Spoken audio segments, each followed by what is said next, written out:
Hi everyone, my name is Brandie Michelle Peters and I'm a multi-faceted entrepreneur, and today I want to talk to you about a very specific experience, the phenomenon of being lonely as a creative. So I want to talk about loneliness experienced by creatives, although I do recognize that loneliness as a whole is an epidemic, an experience a lot of people currently are grappling with, and the sense that we're disconnected while also being incredibly connected is felt worldwide by all sorts of different people. But I want to talk specifically about how creatives may experience loneliness because it is a challenge that I have tried to understand, and I think I have a theory that maybe you haven't heard before about why creatives tend to be lonely. So here it is. The reason why creatives tend to be lonely is because as a creative, you are a creator, meaning that you are an innovator, an inventor.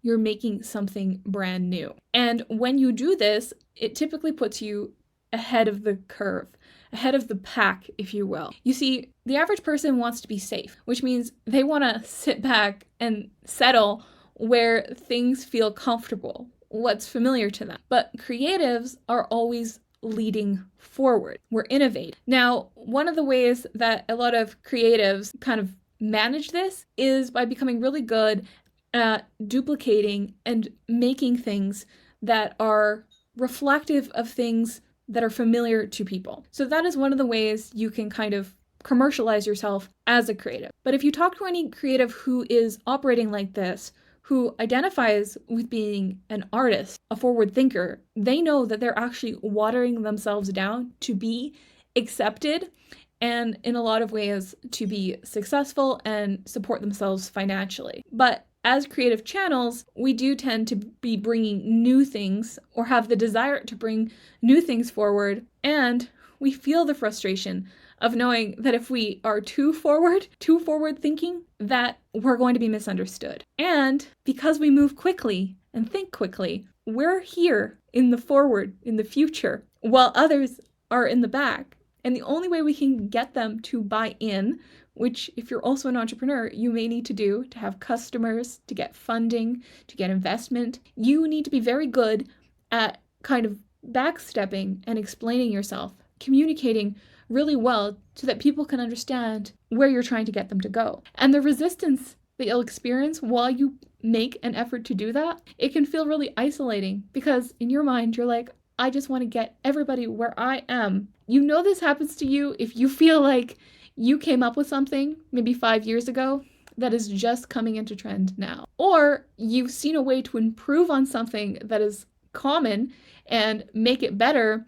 but when you try to initiate that improvement, others are looking at you like, what are you doing? You're moving too fast. And so you move on, and then after a period of time, you feel like other people are kind of naturally adopting your idea. Now, I'm a spiritual person, and I believe that we are all equipped with special God-given gifts. And I don't think we talk enough about creativity as one of those. I believe creativity is a spiritual gift, and it is a way that we channel from the consciousness, but also how we innovate on what we are channeling from the collective conscious. So just like everybody else, we have the ability to tap in, but then while tapping in, our minds are motivated to think about ways to improve, to kind of influence that collective consciousness. Now, I know that's a pretty wooey belief, but I think that's what's happening there. And it is an experience or a phenomenon that a lot of creatives who have tried to innovate on something and become frustrated can relate to. And maybe it's just an explanation as to why that's happened, because it has to come and occur to enough people in their minds before the entire collective consciousness is willing to buy into it. So if you are an innovator or a new inventor of ideas, bringing new things forward, trying to sway or influence, you are going to have a lot of resilience and a lot of patience, knowing that it's going to take some time for enough forward-thinking people to buy into your ideas and come forward to meet you where you are. And your challenge in life is going to be not to become so frustrated or move on so quickly that you don't give others the grace to catch up to you. That said, being a creative can be incredibly lonely for this reason and possibly some others that I'm not discussing yet. I would love to invite you to join me and some others who feel the same way in a Facebook group called Enlightened Entrepreneurs. I'm still on Facebook because I'm a millennial. Okay, it's my safe, happy place. I find Facebook groups very cozy, warm and welcoming, familiar to me, and a place where I like to be creative, express things, and innovate. So if you're interested, please come join our community of enlightened entrepreneurs who are going to be talking about ideas with depth that relate to being entrepreneurs, creatives, forward thinkers, leaders, and innovators. So I'll drop the link in the captions of this video, and I would love to hear if you think I'm onto something with this, or if this is something you've thought of yourself. What's your experience as a creative? Do you feel lonely and isolated from other people? Do you feel misunderstood? Thank you so much for watching until the end, and I'll see you in my next video.